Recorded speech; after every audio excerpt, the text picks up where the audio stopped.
Okay, hello everybody. Welcome to Korean Atlanta Mentorship. And in this video, we're going to talk about the college experience in 2023. Now, just to kind of tell you a little bit about myself, I probably am the only person that you'll ever listen to who is Korean and will tell you that college is a complete waste of time. If you listen to other Korean people, all they do is obsess about college, and then when they actually get there, they pretty much do nothing. So I'm just kind of trying to change that. I know that I'm like a force, kind of like like the minority getting going against the majority. But when you see something that really is harming your people and the majority of the people that you know, you got to kind of say something, even if the people give you hate towards your beliefs and opinions. But I just know that back in the day, I was forced to go to college. I never wanted to go, and then when I went there, I just found it to be a giant waste of time, and it caused me a great deal of anxiety and stress. Having gone and wishing I'd done something else in my life, because back then my dream was actually to be a pro video game player, and not like making money, but being at a good level of playing video games, right? And so this was kind of like in the early to late 2000s, where yes, I'd gone to let's say a prestigious college, and I just found it to be a complete waste of time in what I was studying, the people around there. Like college was the first time ever in my life where I told a joke and nobody around me laughed. Whereas in high school, I used to tell jokes all the time and everybody laughed, right? And that kind of correlates with like the death of comedy in society where no one can really take a joke anymore. But that's a story for another time. But here's the thing. I think I was just getting depressed back in that time. Um, because there was just so much wrong with it. And I remember reading this paper or this art, like, yeah, this paper. I don't know if you call it an essay or research paper called The Overselling of Higher Education by George Leaf in 2006. And I remember reading that and getting incredibly depressed because whatever George wrote was kind of mirroring my experience in college, right?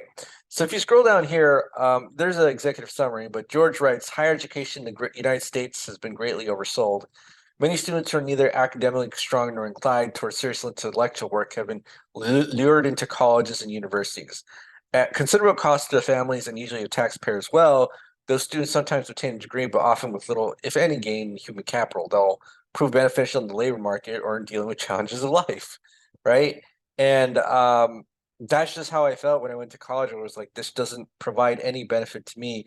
In fact, my father would tell me I'm ungrateful for saying that, but it's kind of funny how the person who didn't go to college has a stronger opinion about college than the person who did, right? But that kind of happens a lot in life, where the person who's been through it, for some reason, is not believed, and you know, the people who haven't gone through it, they're the ones who are like the true believers, especially with the baby boomer generation.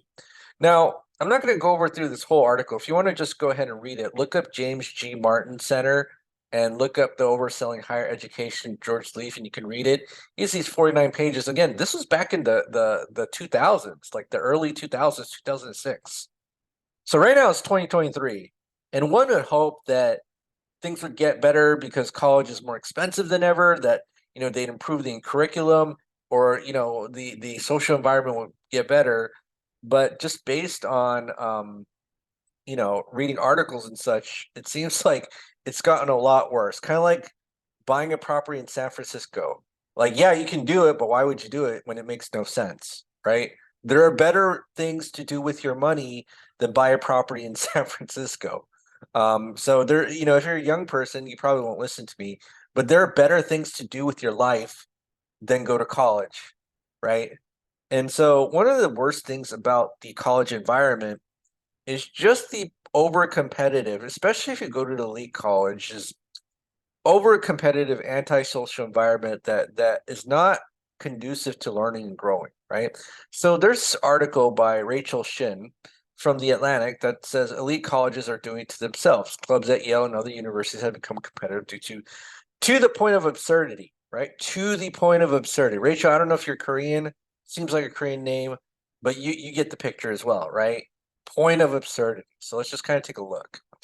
So, and this is from September 2023. And this is, after reading this article, I realized I didn't even know how it's possible, but the environment has gotten a lot worse, right?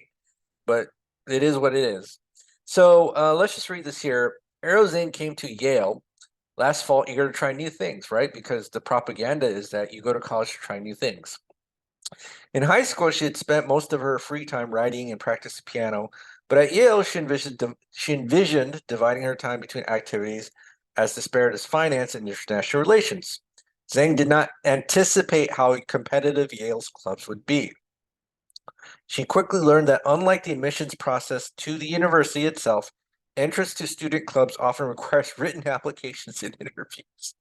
So not only do you have to go through this ridiculous process of going to the university and doing all the interviews and the admissions, not only you have to do that, you have to do that to the student clubs too. Okay, so let's keep reading. She filled her Google Calendar with hours of info sessions and application tasks. And then after more than a month of nonstop additions, I'd say screw that. Applications, interviews, and even tasks, Zhang found herself rejected from multiple clubs, including ones that had no obvious reason to be selective. That's the part that blows my mind. Like, don't you want more people into your club? But apparently at Yale, that's not how it works.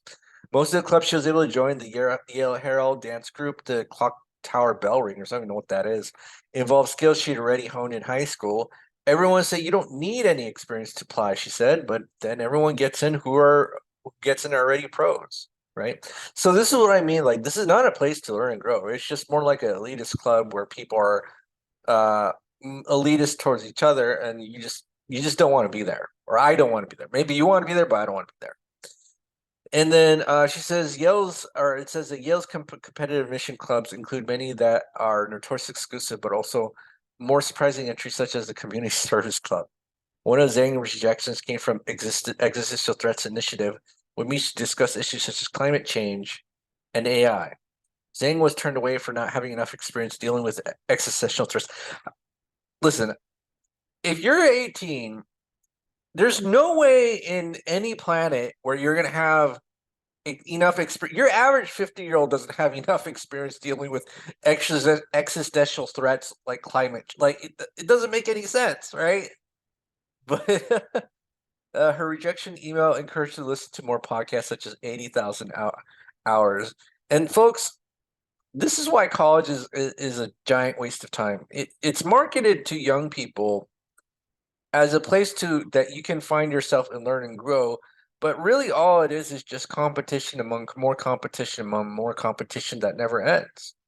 And then you probably won't be able to find a job because only 20% of people who graduate college actually work in the field that they studied. The majority of people did not. And so it's not an environment that's conducive to learning and growing with the people around you. It's more about excluding others and being a gatekeeper to whatever, the source of truth, right? And this is why I just would not recommend. Not only that, it's expensive. So not only expensive, it's pretty antisocial, over competitive, and not worth it. Not worth it. Well, you get a degree. Is anybody impressed nowadays? Maybe like when you were a baby boomer, yeah. You were a baby. Just, it's like at that time, you get a college degree, you get a sweet white collar job, and then you could buy a house for, I don't know, like $70,000 in San Francisco, right? But I mean, why would you go? Like, I'm reading this and I'm getting depressed right now. And if I had to ever be in this environment for more than like 3 days, I would just have another mental breakdown, right? Like, no need for that. And this is why I created the mentorship group, because I want to create an online environment that's the opposite of this. Like, you want people who are tolerant, who accept people of all levels, and environment where people all learn and grow together. Like, if you join the group and you have something to teach me, then I'm in, right?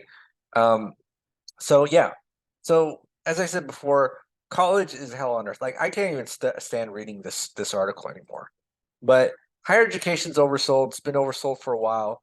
In fact, I think I could go to like the 1970s and read articles like this. I think there was a lady named Carolyn Bird who wrote that college is a waste of time in the 1970s, right? Again, oversold, right? Oversold. So if I go back here, right? I go back here, again, 2023, the non-test has gotten even worse to a point that I could have never imagined. And it's always you're gonna feel the stress because the message is that you're somehow are supposed to have life experience, like facing existential threats that makes no sense. Uh, at a stage where you're just beginning in life, right? You're in your first years of adulthood, so I don't know how people are judging you for something that's impossible to attain at that stage of life. Okay, well, this is Korean Atlanta Mentorship. So this is a video about um, the group's philosophy is that we're pretty much anti-college. Now, if you happen to go to college just to get the degree, because I get it, a lot of HR departments use that as a screening device, then go ahead and get it. Like, work the system, but work the system favor for you. Go to like a community college for 2 years and then transfer, and then get out of there as soon as possible, right? And then do it for cheap. Okay, so make sure that you do that, and don't get yourself into debt and actually learn something, and don't be in the over competitive space and environment. So back to actually why what I usually do at the end of the video. I'm going to make a plug for a group. If you're actually interested in joining our group, go ahead and click the link down below to the Google form link and send your information, and we'll give you contact. Also, you could send us an email in the about page of the YouTube channel and get our email address there. Okay, well, this is Korean Atlanta Mentorship. Have a great day. We will speak next time, and college is not for everybody.